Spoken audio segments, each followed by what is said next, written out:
కూడా స్వామివారు ఐక్యం చేసుకున్నారు తల్లి.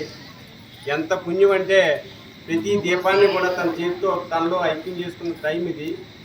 అటువంటి దివ్యమైన భవ్యమైన ఈ తెప్పోత్సవాన్ని అందరూ చూడాలని నేను పర్సనలీ చెప్తున్నాను. కానీ ఉదయం వస్తున్నారు, సాయంకాలం ఎవరు కనపడలేదు. కోటి దీపోత్సవం అనేది చాలా విశేషమైన కార్యక్రమం. అది సామాన్యుడు యొక్క చాతుర్మాసం అంటారు.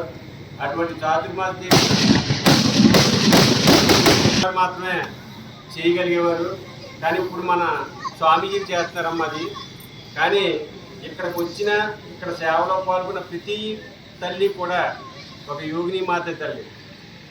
జన్మాంతర సంస్కారం వల్ల కొన్ని కర్మలను చేయించడం కోసం స్వామివారు ఇక్కడికి వచ్చారు.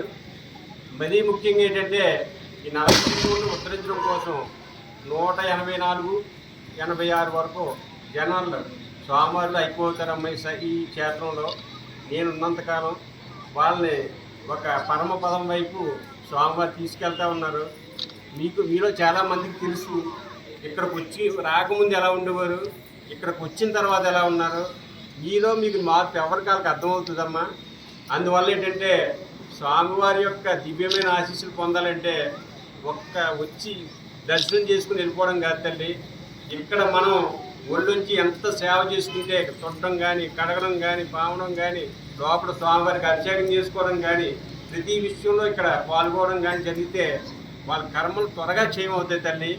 అంటే ఇది ఓన్లీ సేవకు సంబంధించిన క్షేత్రం తల్లి. ఈ దివ్యమైన క్షేత్రంలో ప్రతి శుక్రవారం వేలాది మంది, అంటే ఇప్పటికి వేలాది మందికి స్వామివారి యొక్క దివ్య దర్శనం జరిగింది. చాలామంది కోరికలు నెరవేరాయి. అటువంటి స్వామి మన కళ్ళ ముందు మనతో మాట్లాడుతూ, మనల్ని నడిపిస్తూ, మన కష్టాల్లో తోడుంటూ మనం సర్వకాల సర్వావసరాలు రక్షిస్తున్న ఆ స్వామికి మనం ఎంత చేసినా మన రుణం తీర్చుకోలేం తల్లి. అయితే స్వామివారి యొక్క ఈరోజు అనుగ్రహ భాషను ఏంటంటే అమ్మ ముఖ్యంగా చెప్పేది, ఇప్పుడు వరకు ఒక ఎత్తమ్మ, ఇక్కడ నుండి ఒక ఎత్తండి. ఎందువల్లంటే ఈయన సర్పవరం వాసి, మేము చదలాడండి. కానీ మేము తెప్ప తయారు చేసుకుంటున్నాం మామూలుగా. స్వామివారికి ఏమైంది తెచ్చిందో తెలదు. ఇది తెప్ప తీసుకొచ్చి మా చేతిలో పెట్టాడు ఈయన. అయితే స్వామివారికి ఈ తెప్పే చూపించేవారు. కానీ ఏంటంటే మన ప్రయత్నం, మన మానవ ప్రయత్నం చేయాలి కాబట్టి మా ప్రయత్నం మేము చేసుకుంటూ వచ్చాం. కానీ ఈయనేమో మేము అనుకోని మా జ్ఞానంలో కనిపించి చాలామందికి కనిపించి ఆ తెప్పను తీసుకొచ్చి మన చేతిలో పెట్టాడు. ఏంటంటే కార్యక్రమాలు మనం చేస్తున్నాం అనుకోవడం చాలా తప్పు తల్లి. ఎందువల్లంటే స్వామివారి కృపతో పూర్ణంగా ఆయన అనుగ్రహంతో జరుగుతున్న కార్యక్రమాలు తల్లి. కోటి దీపోత్సవం చాలా విషయంగా కనపడుతుందమ్మా మీకు.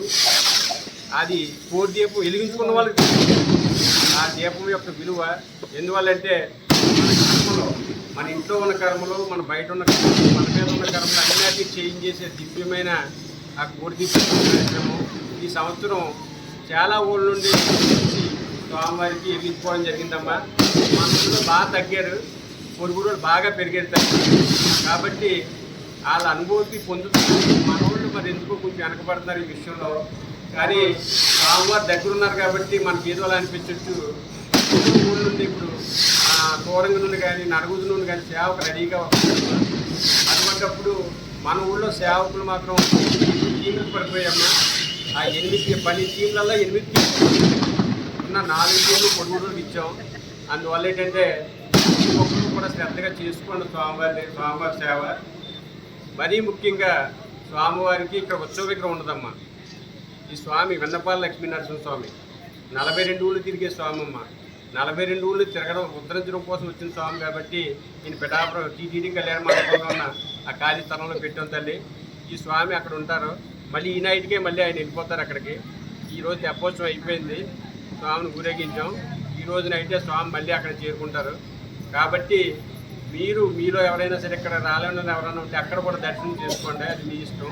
ఇక్కడైనా పర్లేదు, అక్కడైనా పర్లేదు. రెండోది మీకు అందరికీ చెప్పేది ఒకటమ్మా, ముందు భేషజాలకు పోకండి. ఎందువల్లంటే చెరువు మీద మనం కోపపడ్డాం అనుకోండి మనకే నష్టం. చెరువుకి ఏ విధమైన నష్టం ఉండదు. స్వామి మీద మన ప్రేమను పెంచుకోవాలి తప్ప మనం ఏదో వేరేగా అనుకుని మనం దూరం అవడం వల్ల మన కర్మలే మన దగ్గర ఉంటాయి తప్ప అవి క్షయం చేసుకునే మార్గం ఉండదు.